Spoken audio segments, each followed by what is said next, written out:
Yes, well, I'll tell you what, another story. There was a conference at which James Baldwin and I were to speak, an African literature conference somewhere in the South.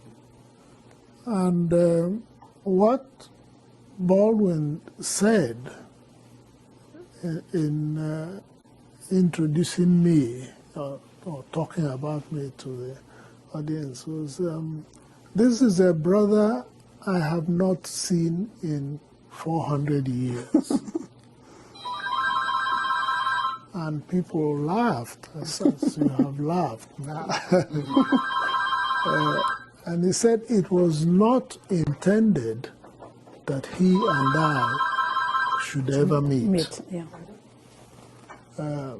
That's what you were asking me. See, it's part of the center of the plan was that we should not know each other. You see, so that's why our task is, in my view, so very important. That in spite of that intention to keep us apart, there will be some people who would refuse and insist on knowing their brothers and sisters who had been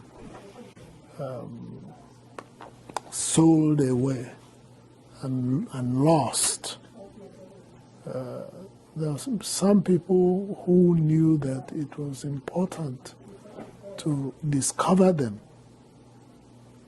And I'm not talking only in the past, because the problem remains.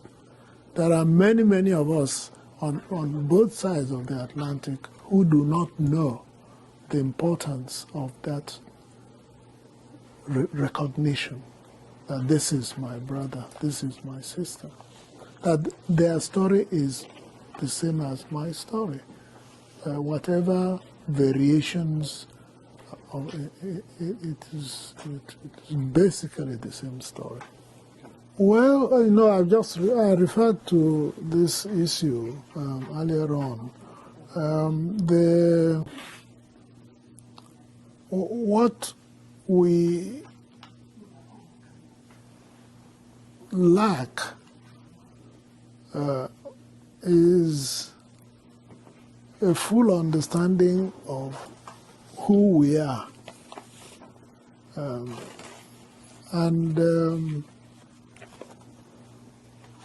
Until that is absolutely right, until we understand that we are one person, that when you talk about the diaspora, that wherever you find this diaspora, whether it is in America, in Brazil, in Africa itself, wherever, it is the same story that they have.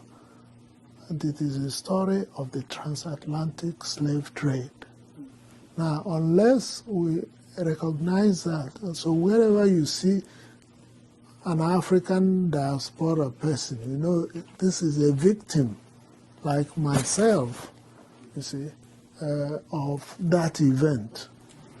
And until we realize how thorough and complete it was planned to be. You see, Baldwin said it was never intended that he and I should ever meet, not to talk about discussing anything. So we have a long way to go in the diaspora in getting our story straight.